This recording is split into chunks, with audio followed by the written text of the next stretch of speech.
Lezi ndaba zehora lesikhombisa sikwethulela zona bukhome komkhulu le-SABC e-Auckland Park eGoli. Mbukeli nazi ezinohlonze kusihlwa nje. Nandanga cause aba bantu abanye babafana bayenze lento. Asidluli nezitrato ezimbini from le ndawo sikhulele kuyo. Basilaxazile isicelo sebheyili abasolwa abane kwabayisishiyagalombili ababhekene necala lokubulala amantombazana amabili kwaNobuhle Kariega Eastern Cape. This is a very sphere of government closest to the people, and yet it is where mismanagement, incompetence, corruption are mostly acute and felt by the communities.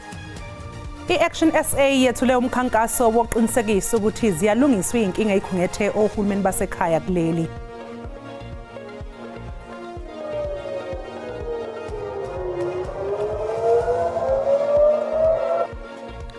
Amazwe okubalwa kuwo iRussia, iChina kanye nePakistan asesigxekile isenzo seMelika sokuhlasela elase-Iran njengoba wonke amehlo ethe nje kuleli yazwe efuna ukubona ukuthi ingabe leli lizwe lizoyiphendulela noma cha. Spanish legend. Abdeslam Awadu's first match in charge of Marumo Gallants was a memorable night made to us all. I-Orlando Pirates isimemezele u-Abdeslam Awadu odabuka kwelaseMorocco njengomqeqeshi wayo omusha. Lo mqeqeshi uke wahola iMarumo Gallants ngesizini edlule.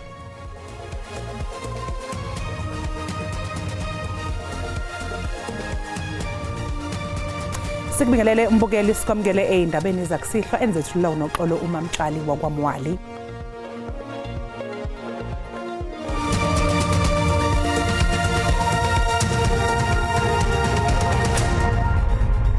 Kwayingena manje sekudutshulwe abantu abayisithupha abashona esigamekweni okubika ukuthi senzeke ngesikhathi kunokudubulana phakathi kwamaphoyisa nabasolwa eMthatha eEastern Cape.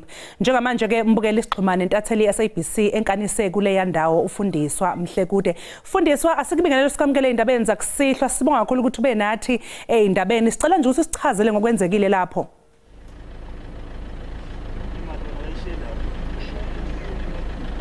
Enkosi Noxolo, into esiyivayo okwangoku kukuba umuntu othile owaziwa ngokuba yi-extortionist abantu kuthiwa bafuna imali ngokungekho mthethweni kunye nabahlobo bakhe abahlanu badutyulwe babulawa licandelo elibizwa ngokuba yi-NIU apha kule ndlela u-R61 phakathi koMthatha neNgcobo apha kufutshane nendawo ekuthiwa yi-Ross Mission. Esikwaziyo ke kukuba umnye kuphela umuntu owaziwayo ngulo ke kuthiwa inoba ngulo ungungqondo wayo yonke lento. Uyakhumbula ukuba apha evekini bekhe kwakho ingxelo zokuba kukhona izigrogriso ezijoliswe ngakumbutho wenkonzo zesisa iGift of the Givers, nalapho ke kuthiwa baye bagrogriswa okanye boyikiswa xa bebesisa amanzi behambisa inkonzo kumaxhoba nabo basindileyo kwizikhukhula nalapho ke babaxeleleyo ukuba mabahambe apha eMthatha abanayo into. So abantu ke ngoku bacingela ukuba lento oludubulwano phakathi kwamapolisa nababantu okanye abanqevu lubangelwa yilonto iqhubekileyo. Yilonto ke ngoku esisayaziyo okwangoku Noxolo, kodwa ke amapolisa akhona sizawuthi sithethe nawe. Zikhona inkonzo zonyango ezikhawulezileyo, zikhona futhi nenkonzo okanye izithuthi ezivela kwiziko eligcina izidumbu. Siqinisekisile ke ukuba kuthiwa bathandathu okanye bayi-6 abantu abasolekileyo apha emva kwethu. Njengoba ubona xa nosuka nje apha kwishort akubonise ugxa wam uSinethemba Blandile ukuba zikhona izithuthi ekudanyazayo. Kuthiwa akufuneki ke sisondele phaa kufutshane nazo ukuze singangcolisi indawo yeqhwayelo. Noxolo. Sibonge kakhulu ke mbukeli lo bokufundiswa Mhlekude obesibikela ke laphaya eMthatha lapho okuthiwa kutholane phezulu izulu lezandla phakathi kwegebengu kanjalo ke namaphoyisa. Kusenjalo inkantolo yemantshi yaseKariega Nelson Mandela Bay silihlehlisele umhlazi ngama-30 kwezokwethwasa icala labasolwa abane kwabayisishiyagalombili abasolwa ngokubulala ngesihluku amantombazana amabili. Abasolwa abane babeke sebededelwa emva kokuhlonywa ngembuzo. Baphuma ngobuninzi babo abahlali bakaNobuhle bebambene ngaphandle kwenkundla yamatyala eKariega beqhankqalaze befuna ukuba abarhanelo bangafumani ibheyile. Ezintsapho zithi ziyasokola ukumelana nokubulawa kungomasikizi kwentombi zabo. Umakazi womnye wabhubhileyo uthi abenzi bobubi bebesaziwa lixhoba. Akumnandanga cause aba bantu abanye babafana bayenze lento. Asidluli nezitrato ezimbini from le ndawo sikhulele kuyo and uyamazi lo mntana yenze lento kuyo. So besingayilindelanga umuntu okhula naye eariyeni ba angaphinda akwenze into enje. Ngelixa abarhanelwa abane basesovalelweni, abanye abane baye bakhulula emva kokubuzwa imibuzo. Abahlali baziva bengakhuselekanga besithi boyikisela amantombazana aselula.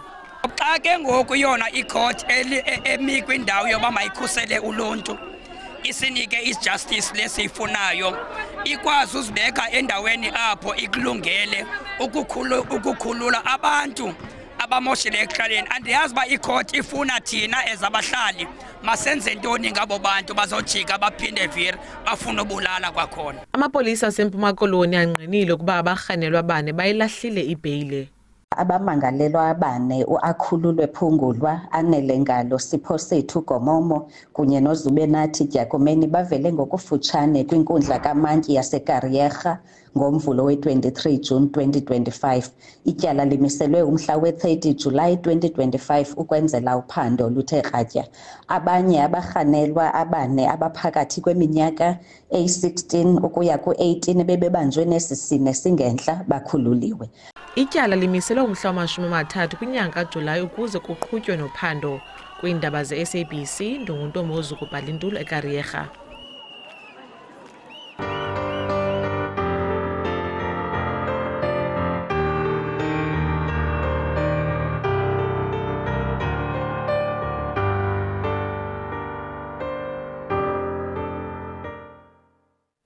Ungqongqoshe wezeyisebenzi uNomakhosazana Matthew behambele eMthatha esifundazweni Eastern Cape njengengxenye yeinhlelo zokweseka izisulu zezikhukhula njengoba isibalo sabantu abashonile ngalenhlekelele sesifinyelele ema-95.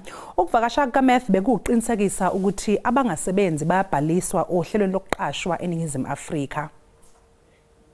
Athi ke silisebe lezengqesho nemisebenzi zenezethu inkonzo ezahlukahlukeneyo ingakumbi inkonzo ezithagethe abo kungenzeka uba baye baphulukana nezihlobo ebezisebenza, abanye baphulukana namaphepha ahlukeneyo ukuba amaxesha ngamaxesha abantu baye baluze imisebenzi babe namaphepha ke ngoku abawagcinileyo for uba baclaime. So sizojonga ke zonke ezo zinto sinike noncedo kubantu abafuna imisebenzi sikwazi ukubabhalisa kwisystem yethu esiyibiza ngoba Employment Services South Africa. Mbukeli ungaphuthelwa ke kusasa ngehora lesishagalolunye ebusuku ku-SABC 1 Mzansi for sure njengoba uhlelo lweindaba ze-SABC i-Cutting Edge luzobe lidingida ngosizi kanye nomonakalo obangwe ikhukhula eyisanda kuhlasela eMthatha esifundazweni Eastern Cape.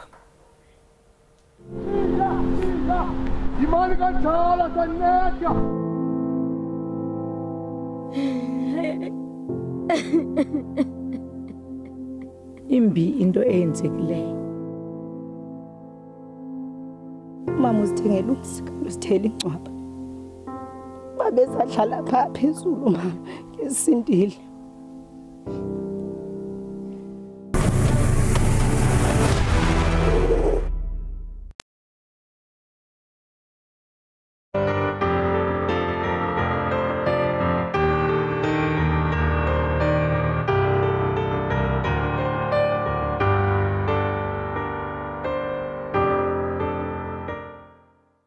Azikho izenzo eziqhamile zokuhlasela ezibikiwe kwelakwa-Israel namhlanje selokhu izwe laseMelika licekele phansi izizinda ezintathu zenuzi zase-Iran. Isimo besithule emadolobheni amakhulu afana neTel Aviv. Amazwe omhlaba aseqalile ukuqhamuka neziphakamiso zokuthi kulanyulwe lamazwe abhekene ngeziqu zamehlo. Elakwa-Israel lithi umbutho walo wezimpi wasemoyeni usiqaphe njalo isimo uma kungenzeka elase-Iran liphinda ligadla ngemicibisholo yalo yamabhomu njengoba sisemanzonzo isimo phakathi kwamazwe omabili. Sekuphele izinsuku eziyishumi kuhlaselwana phakathi kwelakwa-Israel nelase-Iran. Selokhu elaseMelika liqumbe phansi izinda ezintathu zenuzi zase-Iran ezingaphansi komhlaba, akukho ukuhlasela okunamandla osekwenziwe elase-Iran. Emhlanganweni oseVienna kwelase-Austria wesikhungo esiqaphe ezemkhiqizo yenuzi, umqondisi wasomkhulu uRafael Gross udalule ukuthi selokhu kucekelwe phansi izinda zenuzi e-Iran abukahlonzwa obungako bomonakalo owenzekile selokhu eqiniswe ngamabhomu. No one, including the IAEA, is in a position to have fully assessed the underground damage at Fordow. Given the explosive payload utilized and the extreme vibration-sensitive nature of centrifuges, very significant damage is expected to have occurred.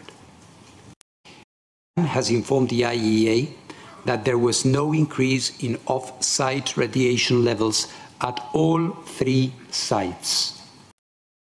I-Iran nelakwa-Israel kuqagulwa njengokuzoba nomthelelo ongemuhle ngokwentengo kaoyili emazweni amaningi okubalwa neNingizimu Afrika. Nokho abahlaziyi bathi noma kunjalo asikho isidingo sokuthi uhulumeni wakuleli angenagamanxe kulempi. Manje sisathi ke qu eyitolo kanti uma ngabe sibuya sizokuphathela udaba oluthi Natal salahlelwa imali engaphezulu ka60 billion eqinisweni bathi 63 billion umbiko okhona oqhubhe phansi. Undunankulu wesifundazwe iKwaZulu Natal uThami Ntuli uthi uhulumeni wobumbano esifundazweni uzinzile yize zikhona ingqinamba lokhu njengoba sekuphele unyaka kwabunjwa lo hulumeni.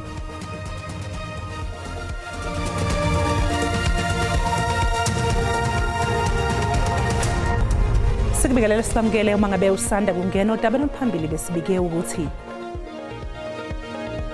basilaxazela isicelo sebhayili yabasolwa abane kwabayisishiyagalombili ababhekene necala lokubulala amantombazana amabili kwaNobuhle eKariyerha e-Eastern Cape. Ungakhohlwa ke umbukeli weindaba zesiZulu ukuthi ziyatholakala ku-YouTube naku-SABC Plus. Wena into okufanele uyenze ukuthi ungene nje uyicinga amagama athi SABC izindaba. Ungqongqoshe wezokubusa ngokubambisana neindaba zomdabu uvele enkosini Hlabisa ube nengxoxo namaqembu ahlukene ezombusazwe malungana nekusasa lohulumeni basekhaya nokubambisana kwawo eMidrand eGoli. Kanti kuvelile ke nokuthi omasipala abaningi abasimami futhi abanamali. uHlabisa uthi kuzobhekwa indlela ezintsha zokuxhasa omasipala ngemali. Ungqongqoshe wohulumeni basekhaya kanye futhi nezomdabu ungqongqoshe uvele enkosini Hlabisa ubekhuluma namaqembu ezepolitiki ngokusebenza bohulumeni basemakhaya kakhulukazi abayethola benezinkinga zokuthi abanalo uzinzo lubezezimali.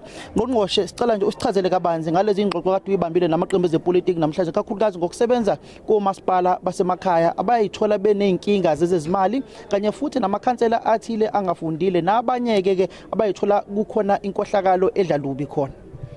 Inhloso lomhlangano sisesikhathini la sibuyekeza khona i-white paper on local government esiyethule ezinyangeni ezimbili ezedlule.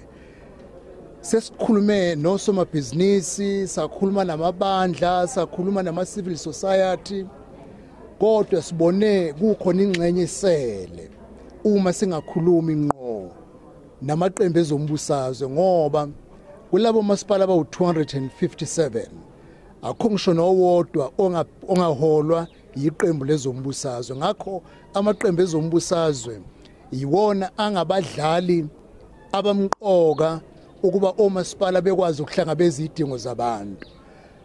Amaqembu ezombusazwe kunezinto kayiphakamisile nawo ukuthi yini omasipala bengakwazi ukusebenza kahle. Okokuqala bathe akulungiswe udaba lokunikezela kwezimali komasipala i-funding model. Umgomo wokuthi omasipala bayiqoqela imali enkulu encane isuke uhulumeni omkhulu awusebenzi.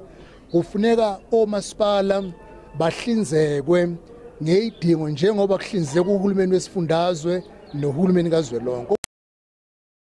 Senjalo i-Action SA yethule umkhankaso oqinisekisa ukuthi ziyalungiswa inkinga ezikhungethe ohulumeni basekhaya kuleli. Alexandra kunuka phu indle ukuhluleka kohulumeni basekhaya kuyiphilisa kanzima izakhamuzi njengoba zentula izinto ezimqoko kubalwa kuza amanzi ugesi kanye nokunye. Action SA ithi mangabela ungekho uxhaso ngeke kubelula ukuthi izakhamuzi ihlinzekwe ngezidingo nqangi. This is a very sphere of government closest to the people, and yet it is where mismanagement, incompetence, corruption, and are mostly acute and felt by the communities. Zakhamuzi zizwakalise ukukhathazeka ngesimo eyiphila ngaphansi kwaso. Okokuqala asinamanzi, okwesibili asinama toilet, okwesithathu i-electric ayikho. Ma toilet namanzi nogesi angasinceda ngaloko. Imeya yaseTshwane nephindi beyikhansela leAction SA ithi khona okungafundwa umkhandlu dolobha waseGoli kokwenziwa umkhandlu dolobha iTshwane. Let me be clear, in the city of Tshwane we are not claiming perfection.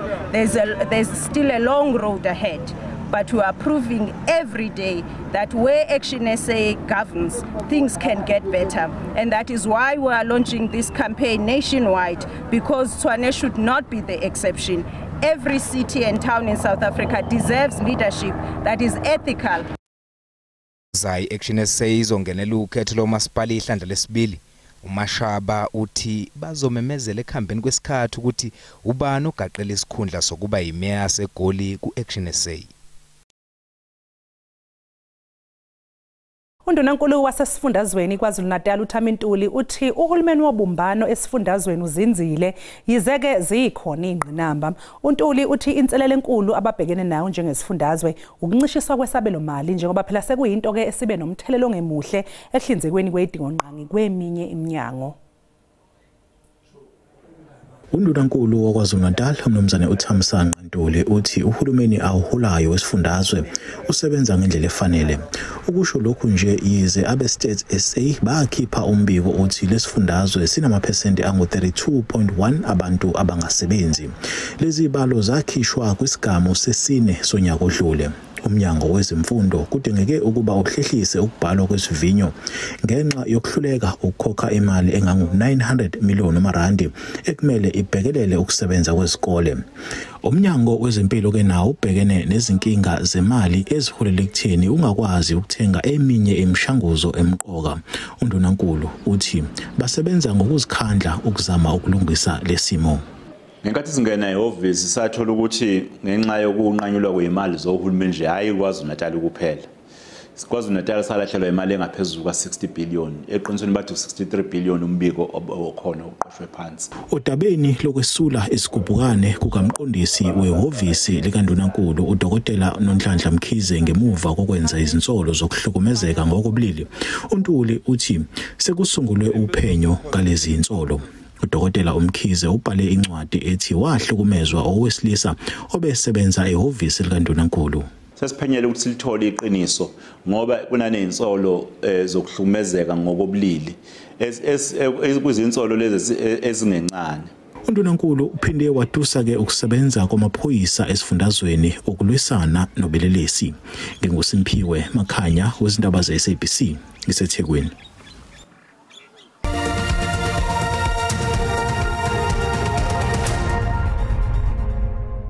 I-Orlando Pirates simemezele uAbdeslam Owadu odabuka kwelaseMorocco njengomqeqeshi wayo omusha.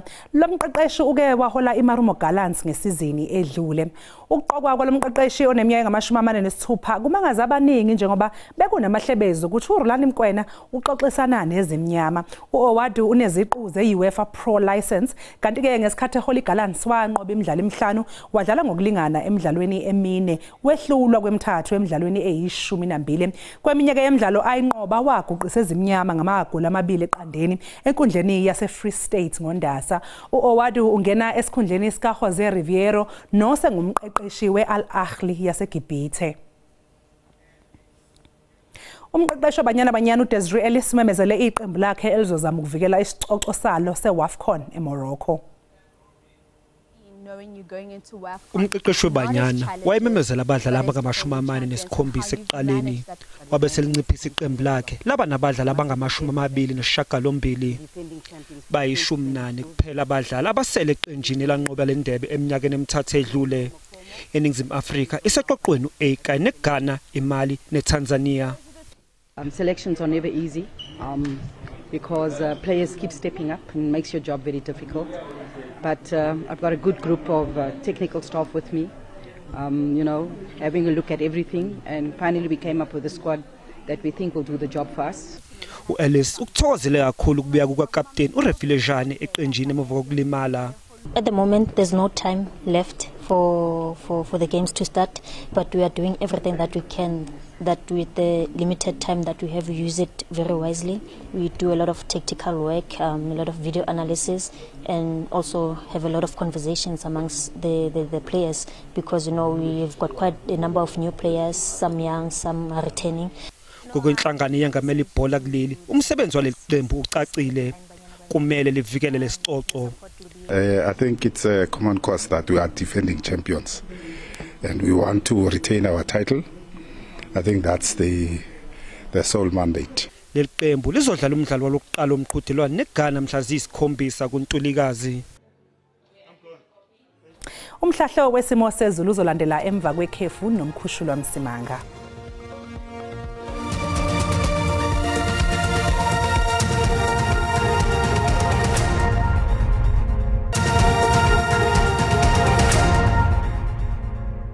Kwasakwentokozo mbukeli ukuthi siphinde sihlangane njengoba sesisho sithi ke lizobe libalele kuzo zonke indawo ebusuku ba namhlanje kodwa sika ngamafu ngapha ngasentshonalanga la silindele khona nje imkhemezelo okanye imkhizo ikakhulukazi engxenyeni ke ezilapha ngaseKapa kwezinye indawo njengoba sengishilo ukuthi ke cha liyaqhubeka liyabalela nakusasa ngivumele ngisho ngithi ke isenjalo indaba inkungu yasekuseni nje maphakathi neKwaZulu Natal kanjalo nokuthi lisikazi ngamafu lapha komhlaba yalingana ezikhathini zasekuseni lenkungu ke singayilindela uyongena lapha eStern Cape libalela ikakhulukazi engxenyeni senkabeni kwalase Freestata eNorthwest yongena eGauteng kanjalo nasengxenyeni ke ezilapha ngasenyakatho liqhubeka nokusikaza ngamafu okuhambisana nenkungu yasekuseni engxenyeni ezimaphakathi lapha eWestern Cape ukuyongena nje ikakhulukazi entshonalanga yalapha koNorthern Cape sihlabele phambili sisho sithi South African Weather Service iyaskipha lesisixwayiso samagagasi athanda ukuba namandla kodwa isigaba sesibili ahambisana nomoya ikakhulukazi kusuka lapha koPlettenberg Bay uyongena koGqeberha uyothi ngqi lapha koEast London ngisho ngithi ke masihlabela phambili siyobheka ke osukwini lakusasa singasilindela futhi loso simo siqhubeke ikakhulukazi ke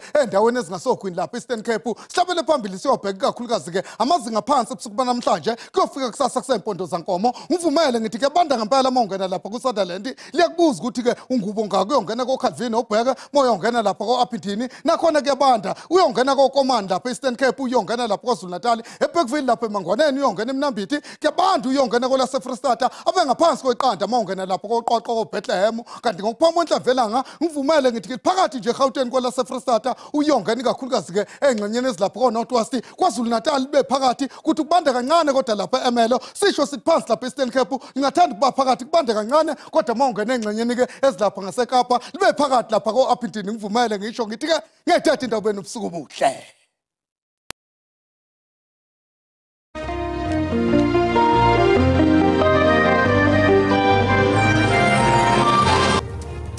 Bukeli ube nobusuku obuhle usale kahle.